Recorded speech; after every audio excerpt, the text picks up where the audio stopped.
부동산 정책 25년에는 어떻게 바뀌나?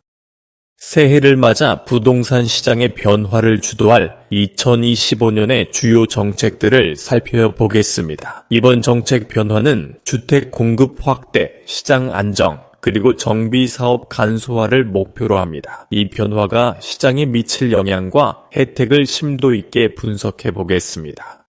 재건축, 이제는 안전진단 없이도 가능. 2025년부터 준공 후 30년이 넘은 아파트는 안전진단 절차를 생략하고 재건축에 착수할 수 있습니다. 재건축 안전진단이라는 용어도 재건축 진단으로 바뀌며 절차 간소화를 통해 재건축 기간이 최대 3년 단축될 것으로 보입니다. 정책의 주요 변화. 기존에는 안전진단을 통과하지 못하면 정비 계획조차 시작할 수 없었습니다. 변경안은 사업 시행 계획인가 전까지 재건축 진단만 통과하면 됩니다. 아울러 주민 의사결정에 전자방식을 일반적으로 적용하도록 했습니다. 기대 효과. 재건축 진입 문턱이 낮아져 공급 물량이 증가될 것으로 기대됩니다. 전자방식 주민 의사결정 도입으로 절차 간소화로 인해 의사결정의 속도도 빨라질 것으로 기대합니다. 전문가 팁은 재건축 가능성이 높은 아파트에 투자하거나 지역 커뮤니티와 협력하여 재건축 프로세스를 조율하면 큰 이익을 얻을 수 있습니다. 상생 임대인 제도 2년 연장. 임대 시장의 안정화를 목표로 한 상생 임대인 제도가 2026년까지 연장됩니다. 임대료를 5% 이하로 인상한 임대인은 세금 혜택을 받을 수 있어 세입자와 임대인 모두에게 긍정적인 영향을 미칠 것으로 보입니다. 주요 내용.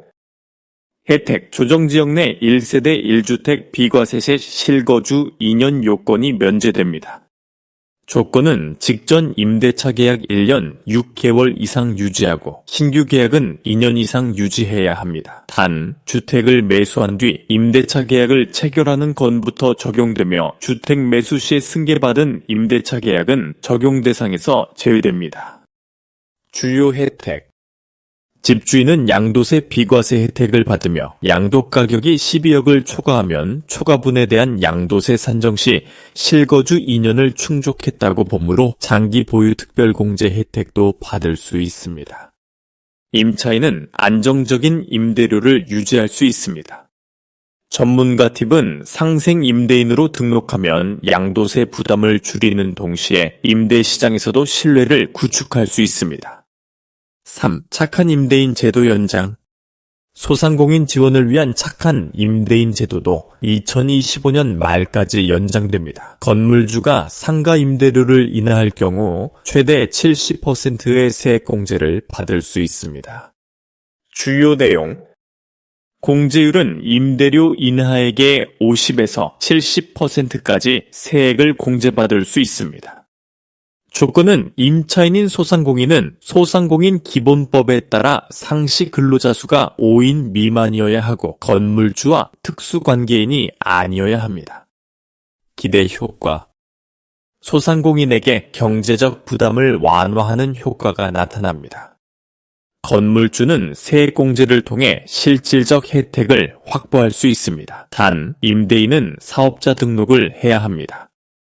전문가 팁은 임차인과 상생 협력을 강화하여 장기적인 임대 관계를 구축하면 안정적인 임대 수익이 보장됩니다. 다주택자 양도세 중과 배제 및 소형주택 세제 혜택 확대. 다주택자의 양도세 중과 배제 규정이 2026년 5월 9일까지 유예됩니다. 현행 양도세 기본세율은 6에서 45% 수준이며 2주택자 중과세율은 기본세율의 20%를 중과, 3주택자 이상은 기본세율의 30%를 중과합니다. 또한 특정 조건의 소형주택 취득 시 주택수 산입에서 제외됩니다. 주요 내용. 양도세 중과 배제는 기존 2025년에서 2026년으로 1년 더 유예됩니다. 소형주택 혜택은 주택 공급 활성화 및 시장 안정 지원을 위해 2024년 1월 10일부터 2025년 12월 31일 중 취득한 준공 후 미분양 주택과 소형 신축 주택에 해당하면 양도세와 종부세가 중과되는 주택수에서 제외하는 취득 기간을 2027년 12월까지 2년 더 연장합니다. 소형 신축 주택은 전용 면적 60제곱미터 이하 수도권 6억 원 이하 주택에 적용됩니다. 기대 효과. 다주택자의 매물 증가로 시장 활성화가 기대됩니다. 소형 신축 주택의 수요 증가가 기대되며 이로 인해 소형 신축 건축 경기도 활성화될 것이라 기대해봅니다. 전문가 팁은 양도세 부담 완화를 활용해 매도 시기를 조율하거나 소형 신축 주택 투자로 세제 혜택을 극대화하세요. 결론. 2025년의 부동산 정책 변화는 전반적으로 시장 안정과 주택 공급 확대를 목표로 하고 있습니다. 재건축 간소화, 임대인 혜택 연장, 그리고 양도세 중과 배제 등은 투자자와 실수요자 모두에게 다양한 기회를 제공합니다. 이 기회를 잘 활용해 새해 부동산 시장에서 성공적인 전략을 세워보시기 바랍니다. 이상 끝까지 시청해 주셔서 감사합니다.